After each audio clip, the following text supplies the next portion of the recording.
Élu, si vous entendez ce message, vous devez rester extrêmement attentif. Ce que vous allez entendre n'est pas une théorie, ni une simple réflexion. C'est une alerte. Une alerte qui concerne directement ceux qui avancent avec une conscience différente. Ceux qui voient ce que les autres ignorent encore. Vous êtes ciblés, même si vous ne l'avez pas encore pleinement réalisé. Il existe des situations qui ne se présentent pas au hasard. Des schémas qui se répètent autour de vous. Des coïncidences trop précises pour être ignorées. Et si vous êtes ici en ce moment, c'est peut-être parce que quelque chose en vous a déjà senti qu'il y avait un danger invisible, quelque chose de subtil mais réel, qui agit sans faire de bruit. Ne pensez pas que tout ce qui vous entoure est neutre. Certaines dynamiques sont construites pour influencer, détourner, ralentir ou piéger ceux qui avancent avec lucidité. Et le plus dangereux dans tout cela, c'est que cela ne ressemble jamais à un piège au début. Cela ressemble à une opportunité, à une logique normale, à quelque chose de familier. Si cette vidéo vous parle, ne la prenez pas à la légère. Restez concentré, car ce qui est en jeu ici, c'est votre discernement, votre clarté, et dans certains cas, votre capacité à éviter des conséquences que vous ne voyez pas encore clairement. Avant d'aller plus loin, prenez une décision simple mais importante. Abonnez-vous à cette chaîne si ce type de message résonne en vous. Laissez un like pour soutenir cette alerte et surtout, écrivez « Je suis lucide » en commentaire si vous sentez que vous devez rester réveillé face à ce que vous traversez. Et si ce contenu vous apporte de la valeur, si vous sentez qu'il vous aide à mieux comprendre ce que vous vivez, vous pouvez aussi soutenir ce travail par un don ou un geste de soutien. Cela permet de continuer à diffuser ces messages à ceux qui en ont besoin, sans interruption. Maintenant, restez avec attention, parce que ce que vous allez découvrir ensuite pourrait changer votre manière de voir certaines situations que vous pensiez déjà comprendre. Il y a un piège invisible qui ne se montre jamais comme un piège au premier regard. C'est précisément ce qui le rend dangereux.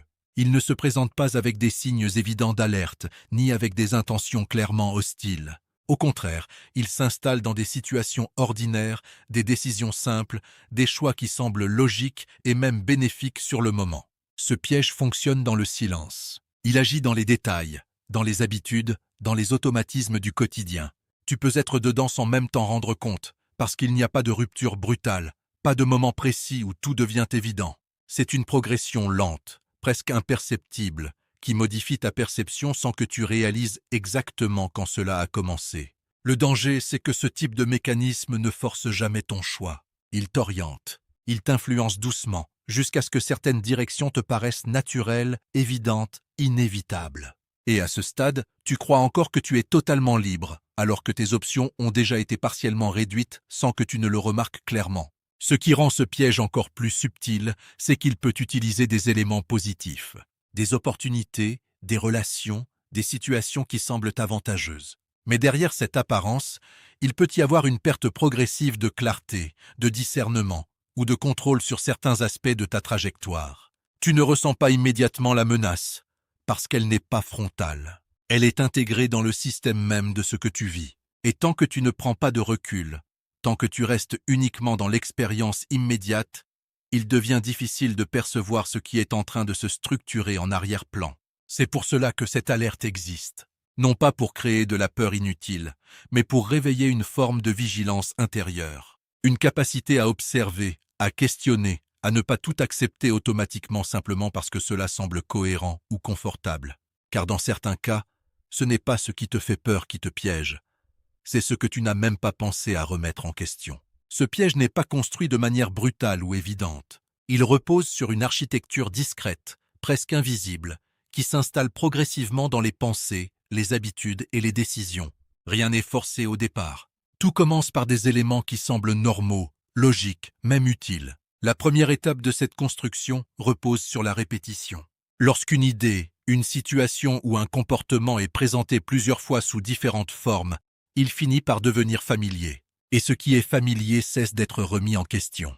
Le cerveau humain associe souvent la répétition à la sécurité, même si ce qui était répété n'est pas forcément bénéfique. Ensuite vient la normalisation. Des choses qui auraient pu sembler étranges ou douteuses au début deviennent progressivement acceptées parce qu'elles sont intégrées dans l'environnement quotidien. Ce qui était autrefois perçu comme inhabituel devient une norme silencieuse, simplement parce que personne ne le remet plus en question. Il y a aussi un mécanisme plus subtil, l'alignement progressif. Petit à petit, les choix sont orientés de manière à sembler cohérents avec ce que tu fais déjà. Tu ne changes pas brutalement de direction. Tu es simplement amené à ajuster légèrement tes décisions jusqu'à te retrouver dans une trajectoire que tu n'avais pas consciemment choisie au départ. Un autre élément important est la surcharge mentale. Lorsque ton attention est constamment sollicitée, il devient plus difficile de prendre du recul. Tu réagis plus que tu n'observes. Et dans cet état, les mécanismes invisibles sont plus efficaces, car ils passent sous le radar de la réflexion critique. Enfin, ce piège fonctionne grâce à l'illusion de contrôle.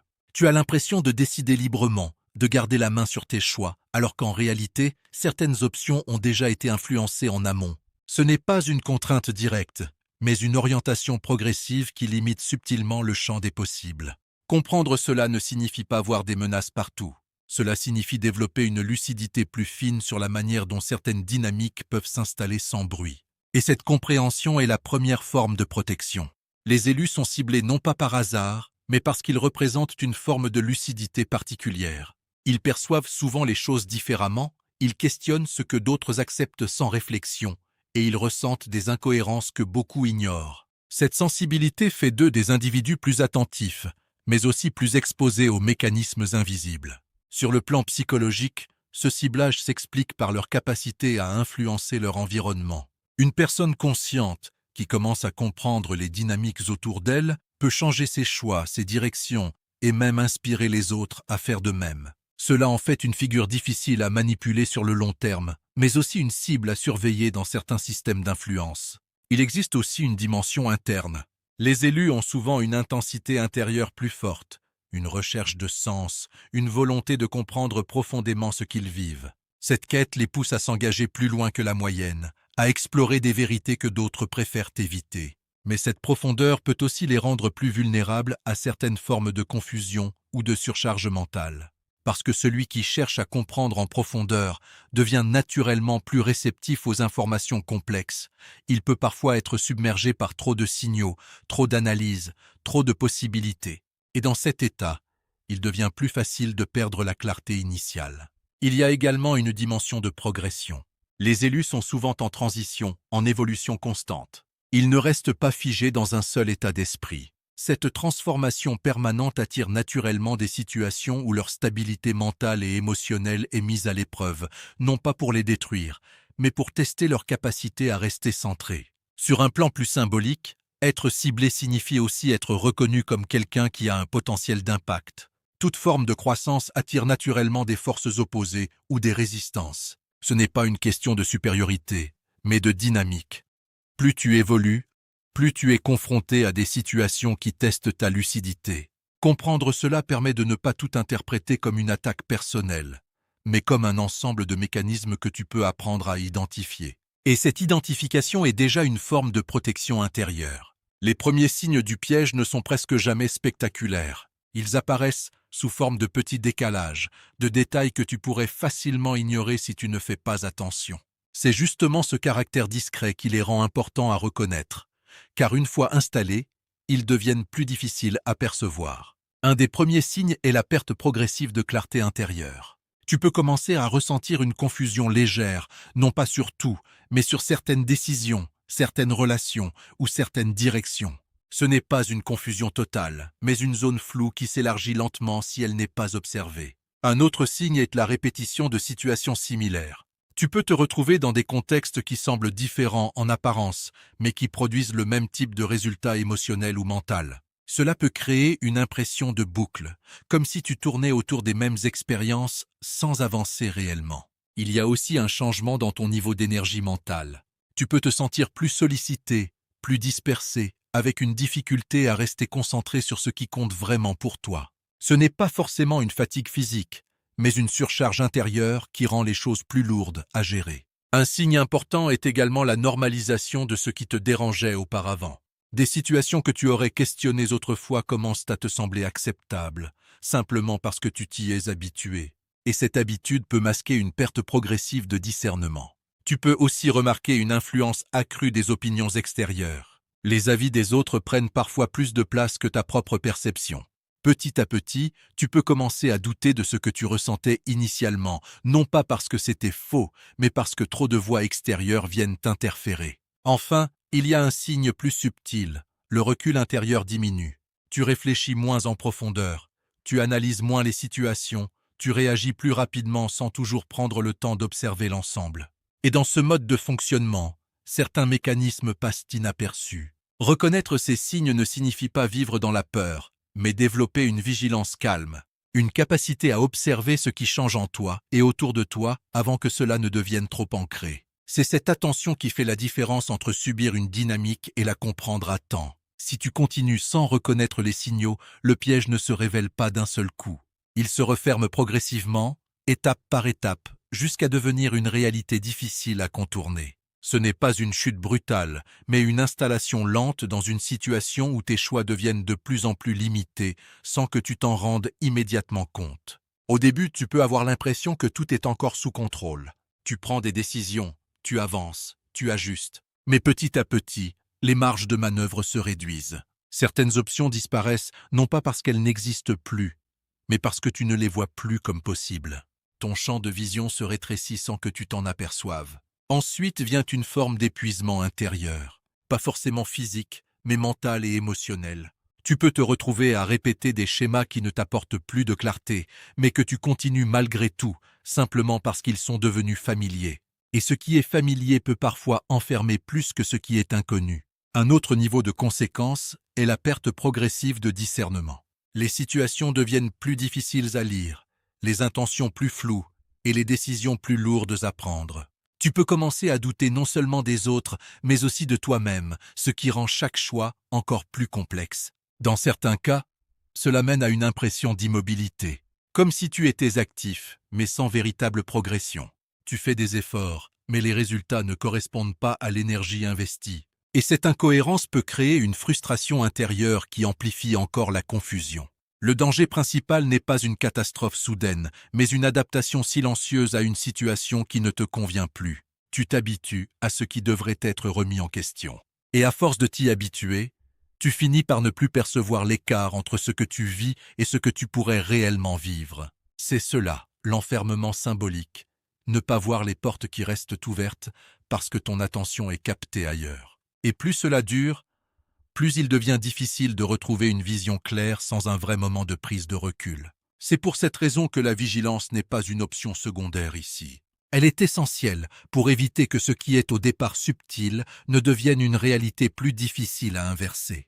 L'erreur que beaucoup font dans ce type de situation est de réagir trop tard ou de réagir de la mauvaise manière. Ils attendent un signal évident, quelque chose de visible, de concret, presque dramatique, avant de prendre conscience qu'il y a un problème. Mais dans ce genre de mécanisme, les signaux ne sont pas toujours spectaculaires. Ils sont progressifs, discrets et souvent minimisés. Une autre erreur fréquente est de tout rationaliser. Chercher systématiquement une explication logique à chaque ressenti, chaque incohérence, chaque décalage. Cette attitude peut sembler prudente, mais elle peut aussi empêcher de reconnaître des dynamiques qui ne se manifestent pas uniquement sur un plan logique, mais aussi dans la perception globale d'une situation. Certains font aussi l'erreur de continuer comme si de rien n'était, simplement par confort ou par habitude. Ils sentent que quelque chose change, mais ils préfèrent ne pas y prêter attention pour éviter de remettre en question leur stabilité actuelle. Pourtant, ignorer un déséquilibre ne le fait pas disparaître, cela le prolonge. Il y a également ceux qui se dispersent dans trop d'explications extérieures. Ils écoutent toutes les opinions, toutes les interprétations, au point de perdre leur propre capacité d'observation. À force de dépendre des analyses des autres, ils finissent par ne plus faire confiance à leur propre discernement. Une autre erreur est de réagir dans l'excès, soit dans la peur, soit dans le rejet total, soit dans des décisions précipitées. Une prise de conscience ne doit pas conduire à une réaction déséquilibrée, mais à une observation plus calme et plus structurée de ce qui est en train de se passer. Le véritable enjeu ici n'est pas de paniquer ni de nier, mais de savoir observer avant d'agir. Prendre le temps de comprendre ce qui est réel, ce qui est interprétation et ce qui est simplement une habitude mentale. C'est ce manque de recul qui, dans la plupart des cas, amplifie les erreurs. Éviter ces erreurs ne signifie pas être dans la méfiance constante, mais développer une forme de lucidité stable. Une capacité à ne pas se laisser entraîner automatiquement par les premières réactions et à garder une vision plus large de la situation avant de conclure. On ne t'attire pas dans ce piège de manière brutale. Tout est conçu pour sembler naturel, logique et même bénéfique au début. L'entrée se fait par des éléments simples, des opportunités, des relations, des habitudes ou des décisions qui ne paraissent pas problématiques lorsqu'on les observe isolément. C'est leur accumulation progressive qui crée la direction finale. Une des techniques principales est la construction de confiance progressive. On commence par te montrer des situations cohérentes, des résultats positifs, des expériences qui valident ton engagement. Cette phase initiale est essentielle, car elle réduit naturellement ta vigilance. Quand tout semble fonctionner, tu as moins tendance à questionner le cadre dans lequel cela se produit. Ensuite vient l'intégration subtile. Tu es amené à accepter certains éléments sans les remettre en question, simplement parce qu'ils s'insèrent dans un environnement déjà familier. Ce n'est pas une contrainte directe, mais une adaptation continue. Et plus tu t'adaptes, plus le cadre devient normal pour toi. Il y a aussi l'effet de continuité. Une fois engagé dans une direction, tu es naturellement poussé à poursuivre cette trajectoire pour éviter de perdre ce que tu as déjà investi. Ce mécanisme psychologique te pousse à rester dans un système même lorsque des signaux commencent à apparaître, simplement parce que revenir en arrière semble plus difficile que continuer. Une autre technique repose sur la saturation mentale. Lorsque trop d'informations, de choix ou de sollicitations sont présents en même temps, il devient plus difficile de prendre du recul. Dans cet état, tu es plus réactif que réfléchi, et les décisions sont prises dans l'urgence plutôt que dans la clarté. Il existe également une forme d'alignement social ou environnemental. Tu observes ce que font les autres autour de toi, et inconsciemment, tu ajustes tes propres choix pour rester cohérent avec ton environnement. Ce mécanisme renforce la direction déjà prise sans que tu aies besoin d'y penser activement. Enfin, la technique la plus efficace est celle de la progression invisible. Chaque étape semble insignifiante seule, mais leur accumulation crée un déplacement réel de ta position initiale. Et lorsque tu t'en rends compte, tu es déjà bien avancé dans une trajectoire que tu n'avais pas clairement identifiée au départ. Comprendre ces mécanismes ne sert pas à alimenter la peur, mais à restaurer la capacité d'observation.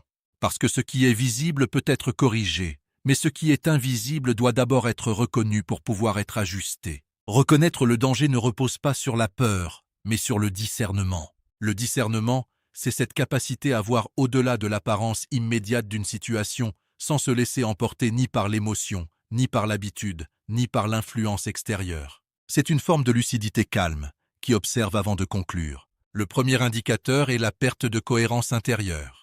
Lorsque quelque chose est sain pour toi, il y a une forme d'alignement entre ce que tu ressens, ce que tu observes et ce que tu fais. Mais lorsque tu commences à sentir un décalage persistant entre ces trois éléments, cela mérite ton attention. Ce décalage n'est pas toujours spectaculaire, mais il est révélateur. Un autre signe est la fatigue mentale inhabituelle après certaines interactions ou décisions.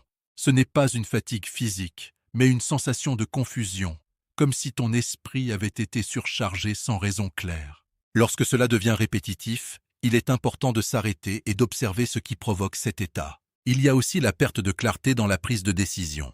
Si tu remarques que des choix simples deviennent soudainement complexes, ou que tu hésites davantage que d'habitude sur des choses que tu gérais facilement auparavant, cela peut indiquer une influence externe ou interne qui perturbe ton jugement. Un autre élément important est la dépendance progressive à des validations extérieures. Lorsque tu commences à ne plus te fier à ta propre perception et que tu cherches constamment confirmation auprès des autres, tu affaiblis naturellement ton propre discernement. Et plus cette dépendance augmente, plus il devient difficile de distinguer ce qui est juste pour toi.